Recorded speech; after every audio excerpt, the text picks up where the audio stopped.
Salut les gars, on se retrouve aujourd'hui pour une nouvelle leçon de japonais. J'espère que vous allez bien. En ce moment il fait super beau, c'est le printemps. Là en Bretagne où je suis, c'est ciel bleu, donc j'espère que vous êtes tous de bonne humeur. Donc je vous souhaite vraiment à tous un bon mois de mai.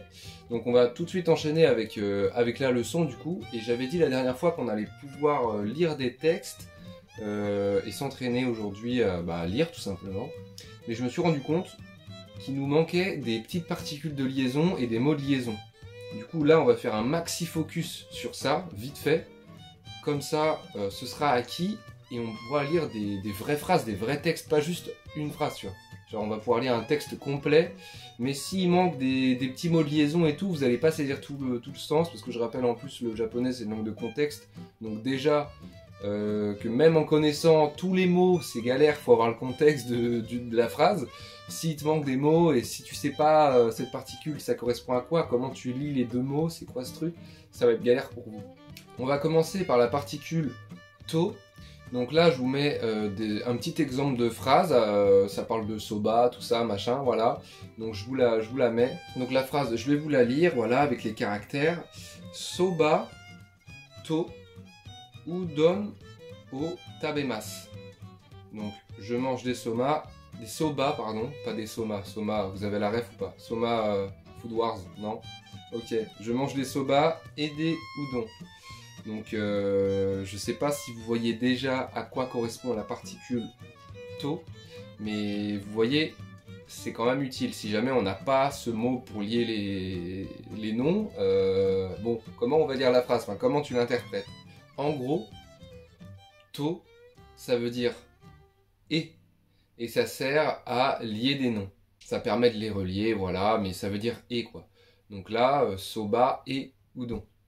Donc c'est un mot super important qu'on avait toujours pas vu, tu vois. Et je suis un peu débile, j'ai oublié de vous l'apprendre, je sais pas, mais c'est bizarre. J'avais l'impression qu'on l'avait vu, mais j'ai réécouté vite fait des leçons et je me dis, mais attends, mais on n'a pas vu et. Alors que c'est la classique, hein, quand même. Mais souvent, c'était des phrases où genre, je mange des soba. Moi aussi, je mange des soba, mais c'est pas machin et machin. Il y avait pas souvent de proposition de nom, c'était que un nom, puis au pire le complément. Enfin, il y avait le complément d'objet direct, tout ça, machin. Mais c'était que un nom, quoi. Donc là, on peut relier deux noms maintenant. Et ça, c'est pas dur, c'est comme en français. Là, il y a un petit truc qui s'affiche. Si jamais on veut relier deux noms, bon, voilà, mais trois noms, quatre noms, comment on fait? Mais c'est pareil. C'est, je sais pas, soba et udon et ramen. Voilà. C'est pareil en japonais. On met to plusieurs fois, s'il y a besoin de dire plusieurs fois et. Là, pour s'entraîner justement à lire, parce que j'avais dit qu'on allait s'entraîner à lire, là, on peut s'entraîner à lire une phrase. Donc c'est une phrase un peu complexe, on va dire. Il y a à la fois des hiragana et des katakana. Voilà, il y a un petit peu de kanji aussi, mais bon, il est facile celui-là. C'est surtout qu'il y a des katakana, et ça, on s'est pas assez entraîné dessus, je trouve. Donc là, maintenant qu'on voit to, vous voyez, cette phrase-là, on va pouvoir la lire. Donc, un petit indice, c'est par rapport à des fruits. Voilà, là je vois qu'il y a un bout de fruit, un fruit là, donc je pense que c'est par rapport à ça. Donc je vous laisse essayer de la lire une petite minute, même pas, et puis je vous reprends. Donc, au début, simple. Faut toujours commencer par le début de toute façon, voilà, mais faut pas se dire oh là là, tous ces caractères, qu'est-ce que c'est? Ben non, prenez-les un par un. Donc, wa, ah, du coup vous avez capté, tu vois. Wa, souvent c'est watashi, donc tu vérifies. Wa, ta, shi, wa. Voilà, et on se rappelle, ça fait longtemps que je l'ai pas redit, mais après watashi, on est d'accord que là, normalement, on se dit, putain, c'est bizarre, c'est le caractère du ha, c'est pas wa. Et en fait, c'est une exception, on le dit wa quand même. Je l'avais expliqué dans une leçon il y a longtemps, mais je le rappelle parce que des fois, moi, je me souviens qu'il y a un moment, bon, je lis watashi wa machinalement, voilà, et puis au bout d'un an, j'ai zappé, tu vois, et je me dis, mais attends, mais pourquoi je dis watashi wa, c'est watashi ha cette phrase-là? Et du coup, je commence à redire ça, tu vois, et je me rends compte que toutes les phrases, il y a une erreur. Attends, mais qu'est-ce que c'est? Mais en fait, j'ai revérifié, et oui, en fait, c'est juste watashi wa, mais voilà, ça s'écrit comme, enfin, ça s'écrit pas de la bonne manière, on va dire. Donc watashi wa, après, c'est des katakana. Donc, banana, bon, banane, to, donc et, orange to mango o tabemasu. Donc là, il y a la traduction dessous. Je vais manger une banane, une orange et une mangue. Et là, bon, la phrase, elle n'est pas compliquée à traduire, mais là, on peut faire face à d'autres problèmes en japonais. C'est que par exemple, la phrase, on aurait pu savoir la lire. Watashi wa banana, voilà, enfin. Mais imagine, tu sais pas ce que ça veut dire banana. Bon, là, c'est un mot enfin, carrément transparent même. Mais imagine, tu arrives à lire les caractères, mais tu te dis, bah super, j'arrive à lire la phrase, mais qu'est-ce qu'elle veut dire en vrai? Ça veut dire quoi? Et bah, là où je suis, moi, bah, mon niveau, souvent, bah, c'est ça. J'arrive à lire un texte, je le lis, bon, des fois c'est compliqué, mais j'arrive à lire ce texte, mais je comprends pas en fait ce que je lis. Je comprends pas. Voilà, donc c'est un peu chiant. Donc il faut vraiment pas lésiner sur le vocabulaire, quoi. Parce que des fois, quand tu connais vraiment par cœur les hiragana et les katakana, vraiment tu les connais par cœur, et que tu connais, on va dire, les 200 premiers kanji, bah déjà t'as un bon level, hein. T'as un bon level. Tu sais parfaitement lire quasiment des petits trucs classiques et simples de la vie quotidienne. Mais là, bah, si t'as pas de voca, bah tu sais lire, c'est bien, mais en fait, tu comprends pas ce que tu lis. Voilà. Et moi, ça m'est arrivé plusieurs fois de comprendre, je crois que c'était sur des panneaux au Japon. Je lisais certains trucs, j'arrivais à lire, mais je ne comprenais pas en fait ce que je disais sur le panneau. Et je me disais, mais putain, c'est un comble quand même.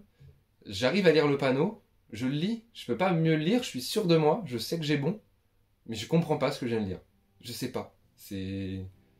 Genre, c'est vers là, qu'est-ce que ça indique? Faut pas venir ici? C'est interdit? C'est quoi? Qu'est-ce que ça veut dire? Donc t'es frustré, quoi. Tu te dis, putain, mais c'est une dinguerie. J'arrive à lire le panneau, mais je le comprends pas. Donc voilà, ça c'est un petit aparté, mais bon. Dans ces phrases-là, il n'y a pas de souci, on comprend tout. Le mec, il va manger des fruits, quoi. Voilà, ça c'est pas dur à comprendre. Là, je vous remets un autre exemple de phrase avec des katakana et des kanji. Donc, vous la voyez, ça s'affiche. Eriku-san wa Nihongo to Heigo o hanashimasu. Et là, on voit la traduction dessous. Eric parle japonais et anglais. Donc on se rappelle Eigo, anglais. Nihongo, japonais. Nihon, Japon. Go pour la langue. Donc Nihongo, to Heigo. Donc japonais et anglais. Ok? Vraiment, c'est super simple, mais comme ça vous permet, comme j'avais dit la dernière fois, de lire des katakana, des hiragana. Même si vous n'arrivez pas forcément à bien les traduire, vous les avez sous les yeux, ça vous permet de lire. Comme d'hab, je rappelle que même si on a un niveau pas ouf, vous avez l'impression de ne pas avancer, si toutes les semaines, du coup, bah, si juste en regardant mes vidéos, ça fait 2-3 fois semaine, vous pouvez entendre du japonais, voir des caractères, vous mettre dedans, allouer quelques minutes à ça, et au final, mais vous en rendez pas compte, mais enfin, c'était comme moi au début, au départ, tu sais même pas ce que c'est un hiragana. Et là, bah, en vrai, même si vous avez plein de lacunes sur les hiragana et les katakana, vous les connaissez pas forcément par cœur, les kanji, vous avez beaucoup de mal. Mais ouais, mais enfin, déjà, les kanji, vous avez beaucoup de mal. Bah, ça veut dire que vous avez des notions de fou quand même. Genre, les hiragana, les katakana, voilà. Vous avez du mal sur les kanji, mais c'est que du coup, la langue, là, ça y est, vous êtes dedans, tu vois. Il y a une méga évolution par rapport à ne rien connaître. Parce qu'il y a beaucoup de gens, ça c'est la différence entre bah, vous et les autres. Le Japon, je rappelle, c'est la hype du moment. Bon, ça va se faire petit à petit un peu écarter. Genre là, à part Dubaï, déjà, c'est de pire en pire. Mais il y en a plein qui vont au Japon, mais ils savent même pas ce que c'est un hiragana en vrai. Soit ils y vont bah, parce que c'est le buzz un peu, par hype, ou alors, je sais pas, ça fait 1 an, ils se rendent compte qu'ils sont passionnés du Japon alors qu'ils crachaient dessus depuis toujours. Mais du coup, eux, bah, les hiragana, ils savent à peine ce que c'est quoi. Pour eux, bah ouais, les hiragana, c'est la langue. Pas du tout, genre, pas du tout. Mais il y en a beaucoup qui vont au Japon, c'est vrai, sans apprendre, sans connaître. Mais en même temps, c'est un gros travail. Moi, je vous dis pas d'être bilingue, mais je vous conseille d'avoir des notions. C'est toujours agréable d'aller dans un pays et de se dire, ça, j'ai un peu bossé, quoi. Et puis tu prépares, ça fait genre, tu prépares ton voyage. Ton voyage, tu le vis avant de partir, tu vois. Je sais pas, c'est un truc, c'est gratuit ça. C'est gratos d'apprendre une langue. Donc c'est un truc, ouais, quand tu y vas, t'as l'impression que t'as bossé toute l'année pour aller dans ce pays-là, alors qu'en vrai, non. Tu vois, t'as juste payé ton billet d'avion en soi. La langue ne t'a pas aidé à y aller, mais ça te donne un sentiment, je sais pas comment dire, mais t'es satisfait d'y aller, quoi. On en a fini avec to et voilà. Donc maintenant, on va passer à une autre notion, c'est K. Et en gros, là, je vais vous plus simple en fait, plus simple, on va prendre moins de temps, c'est à peu près la même chose, c'est pour relier des noms en soi, c'est en lien avec les noms, vous allez voir, et je vais vous afficher la phrase, à la fois avec katakana, hiragana, slash, il y aura aussi avec les kanji si vous voulez comparer, reviser un peu les kanji, vous allez essayer de deviner en fait le mot que j'essaie de vous faire trouver, enfin deviner le mot de liaison là. C'est un superbe exercice pour vous, pour voir si vous maîtrisez bien les hiragana et katakana. Donc on commence. Watashi wa, attention katakana là. Furansugo ka Spain go o benkyo shimasu. Voilà. Donc Furansu, français. Spain, bon. Enfin, c'est l'espagnol quoi. C'est quasiment transparent. Le mot qui est au milieu, vous avez remarqué, c'est K. Parce qu'il y a le go qui, pour la langue, qui marque la langue. Mais il y a le K. Furansu go K. C'est quoi le K à votre avis? Eh bien, c'est OU. OU. Voilà, OU, le fameux OU. Donc la traduction de la phrase, je vais étudier le français ou l'espagnol. C'est un mec très indécis, hein, mais voilà, il sait pas trop quoi apprendre. Donc voilà, petit rappel, le truc s'affiche. Quand c'est entre des noms, la particule K veut dire OU. Mais attention à ne pas confondre avec ce qu'on connaît depuis le début des leçons et le début des cours, c'est que K, de base, c'est juste le point d'interrogation de fin de phrase qui marque en fait la phrase interrogative. Donc attention à ne pas confondre. Quand K est placé à la fin, ça veut toujours dire que c'est interrogatif. Hein. Ça ne veut pas dire ou à la fin, ok? C'est genre point d'interrogation. Ok? Deska, voilà, vous avez le modèle. Nanana, deska, et bah, phrase interrogative. Avec le K entre deux noms, ça veut dire où. Et là, c'est pas interrogatif.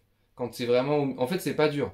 Si c'est à la fin de la phrase, c'est un point d'interrogation. Si c'est juste dans la phrase, oubliez juste enfin, c'est entre deux noms, mais dites-vous si c'est pas à la fin, ça veut dire ouf, tout simplement. Voilà. Si c'est dans la phrase, c'est que c'est ouf. Un autre exemple s'affiche. Watashi wa ocha ka. Et là, on se rappelle de... Celui-là, ces katakana-là, on les voit très souvent en ce moment. Donc, c'est du thé. Donc, kohi pour le café. O nomimasu. Donc, on va redire la phrase en entier. Watashi wa ocha ka kohi o nomimasu. Donc, la phrase en français, je vais boire du thé ou du café. Et là, juste, dites-vous, putain, ça y est, enfin, on lit des vraies phrases. Des vraies phrases, quoi. Des trucs, là, t'es avec ton pote en terrasse, tu vas boire un thé ou un café, enfin... Ça, c'est des phrases... Pour moi, ça, c'est pas A2 encore, mais c'est un peu un niveau au-dessus.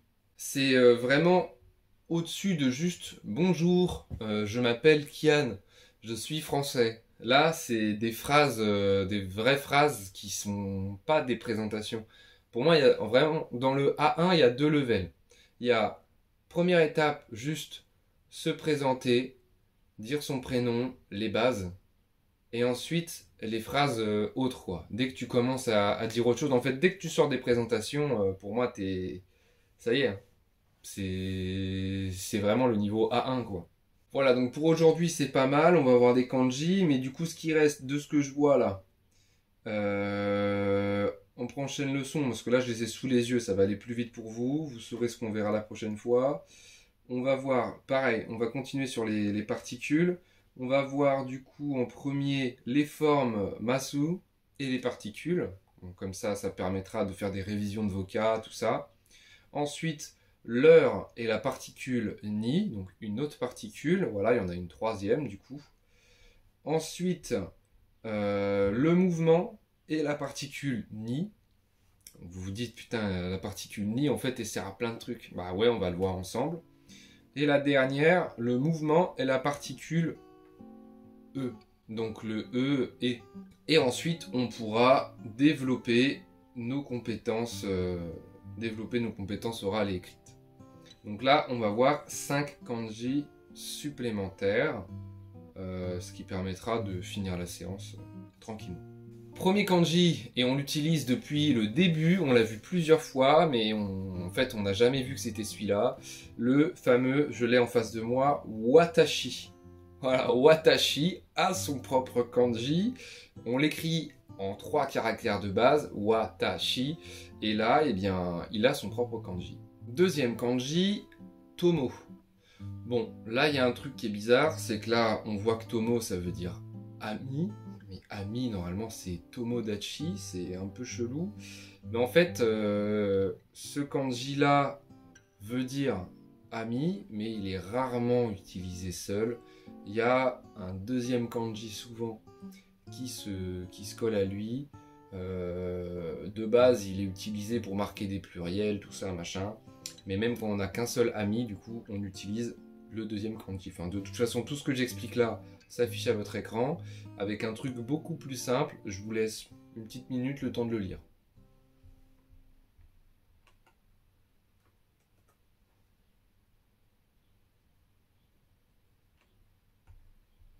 Ensuite, prochain kanji pour dire étude, celui-là il est vraiment coriace. Celui-là il est difficile à écrire. Moi j'ai du mal, hein. Je l'écris jamais, dites-vous. C'est gaku pour étude, donc gakusei, tout ça, machin, voilà, on connaît le mot. Regardez à quoi il ressemble, c'est quoi ce délire? C'est quoi ce délire? On dirait un plumeau, je sais pas ce que c'est, mais voilà, il est assez spécial. On dirait peut-être, je sais pas, un soleil, je sais pas. J'essaie à chaque fois d'imager le truc, moi, pour bien les retenir. Bon, là, je sais pas trop quoi dire. Un arbre, peut-être, ouais, une ombrelle. Un truc chelou, quoi. Ensuite, sei, pour dire vie. Celui-là, plus simple, hein. Et du coup, sei, vous le captez, ça permet d'avoir une sorte d'étymologie pour nos mots gakusei, sensei. Tous ces mots avec sei à la fin, en fait, sei c'est vie. Donc le truc qu'on a vu tout à l'heure, gaku, donc gakusei, gakusei, on utilise les deux kanji qu'on vient de voir. Donc étude, vie, eh bien élève. Je sais pas si vous captez bien le truc, mais ça permet de, tu vois, quand on met les kanji comme ça, comme je l'avais dit déjà il y a une semaine ou deux, il y a une étymologie des mots, quoi. Et ensuite, kou, pour école. Voilà pour aujourd'hui, je pense que c'est pas mal. Là, on a pu voir quelques kanji à la fin, ça fait toujours plaisir, c'est toujours ça. Enfin, en fait, je trouve c'est beau de voir des kanji, même si on les retient pas forcément tous. Bah, t'en vois un, tu te dis putain, il est dingue celui-là. Ah, lui, il est dur. Ah, bah, lui, il est facile. Enfin, moi, j'aime bien les voir. De toute façon, je pense, honnêtement, on les verra pas tous, hein. Comme je le dis à chaque fois, il y en a plus de 2000, mais c'est vraiment pour que ça rentre dans votre tête que c'est pas grave si on les connaît pas tous à l'écrit, il faut juste les reconnaître, hein, c'est tout ce qu'il faut, ça suffira quoi. Mais ouais, je sais pas combien on en verra, je sais pas combien on en a vu en tout, il faudrait que j'essaie de voir, peut-être une vingtaine là, maintenant. C'est déjà beaucoup, mais sur 2000, c'est rien du tout. Bref, je vous fais des bisous et puis à la prochaine.